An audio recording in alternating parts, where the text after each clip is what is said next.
Burkina Faso et la Russie, la question qui se pose, la question que tout le monde se pose, même à l'Élysée, et si la France serait-elle remplacée par la Russie au Burkina Faso? La coopération entre la Russie et le Burkina Faso est vieille de plus de 50 ans. Le Burkina Faso a subi son deuxième coup d'État militaire cette année et les rues ont vu le drapeau russe flotter et les slogans anti-français. La population est indignée par le manque de sécurité au Burkina et beaucoup d'entre eux se sont rassemblés devant l'ambassade de la France pour jeter des pierres et y mettre le feu. Mais le ressentiment anti-français n'est pas récent au Burkina Faso. Déjà en novembre 2021, on se souvient de ce convoi militaire français stoppé plusieurs fois au long de sa traversée du pays par des manifestants persuadés qu'il contenait des armes destinées aux groupes djihadistes qui terrorisent le Sahel depuis plusieurs années. Les réseaux sociaux amplifient de rumeurs sur l'action de soldats français dans la région, phénomène qu'on avait pu observer auparavant au Mali et en Centrafrique. Face à l'impossibilité de vaincre le terrorisme djihadiste ces dernières années, le capitaine Ibrahim Traoré, nouveau dirigeant du Burkina Faso, a promis que la lutte contre le terrorisme sera désormais menée avec d'autres partenaires que la France. La Russie fera-t-elle partie de ce nouveau partenaire? L'intention de la population est déjà confirmée par le drapeau russe visible lors de manifestations à Ouagadougou. C'est ça la question qui tremble tout le monde, de voir tous ces drapeaux russes sur le riz de Ouaga. Rappelons qu'un Burkinabé sur 10 est déplacé, de plus de 3 millions souffrent de la faim, tandis que les attaques terroristes ont augmenté de 76% au premier semestre de 2022.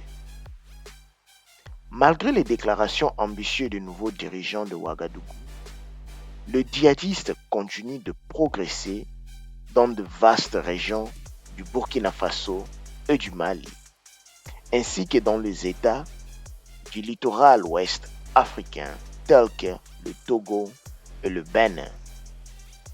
Les affiliés d'Al-Qaïda et de Daesh ne font que profiter de tous ces conflits militaires et politiques internes qui embarrassent le Burkina Faso et d'autres pays de la région. Le Burkina Faso est aussi en proie de violences djihadistes depuis 7 ans. N'exclut d'examiner ses rapports avec la Russie selon le Premier ministre burkinabé Apollinaire Guelen Dembélé. Lors de manifestations de soutien au coup d'État du 30 septembre qui a porté au pouvoir le capitaine Ibrahim Traoré, des Burkinabés brandissent régulièrement des drapeaux de la Russie, pays avec lequel ils souhaitent que le nouveau dirigeant intensifie leurs relations. Nous coopérons avec la Russie depuis longtemps. C'est en 1967 que les relations ont été nouées entre l'URSS et la Haute-Volta, le nom ancien du Burkina Faso à l'époque. Et nous n'avons pas attendu ce marcheur pour avoir une coopération avec la Russie, a déclaré Tembela dans un entretien dimanche soir à la télévision publique burkinabé. Selon le chef du gouvernement, le meilleur soutien au régime en place, c'est d'aller au front, c'est d'aider la lutte contre l'insécurité, c'est d'apporter sa contribution financière ou matérielle pour aider les soldats au front ou pour aider les victimes du terrorisme, plus que de passer son temps à marcher.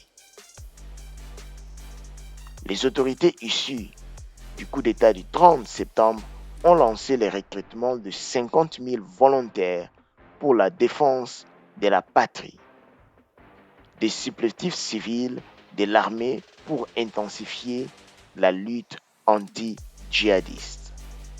Tout comme au Mali voisin, où le régime du colonel Assimi Goïta a noué et affiché ses relations avec le controversé groupe militaire privé russe, Wagner, la population du Faso appelle à en faire de même lors des événements qui ont conduit à l'éviction du pouvoir du lieutenant-colonel Paul-Henri Sandayago Damiba. Des drapeaux russes ont été brandis par la foule et des manifestants.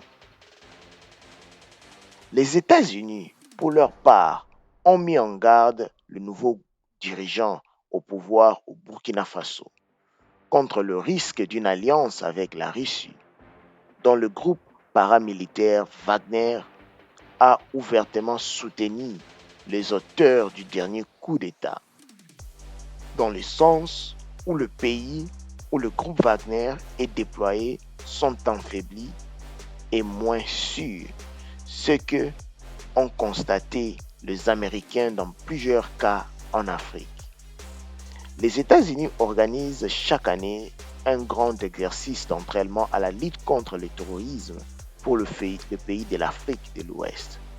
Mais cette année, le Mali et le Burkina Faso étaient absents de l'opération Flintlock. Les analystes pensent que le Burkina Faso veut éviter le piège dans lequel le Mali est tombé, déclaraient certains, notant que le gouvernement malien était très hostile aux Européens et aux Américains depuis qu'elle a pris le pouvoir. Est-ce que les nouvelles autorités militaires de la transition peuvent envisager un partenariat avec Wagner, comme l'ont fait l'objet le Mali et la Centrafrique? Bien sûr, c'est tout à fait envisageable, d'autant que la situation est dramatique au Burkina Faso. 4000 civils et militaires sont morts depuis 2015 dans ce pays.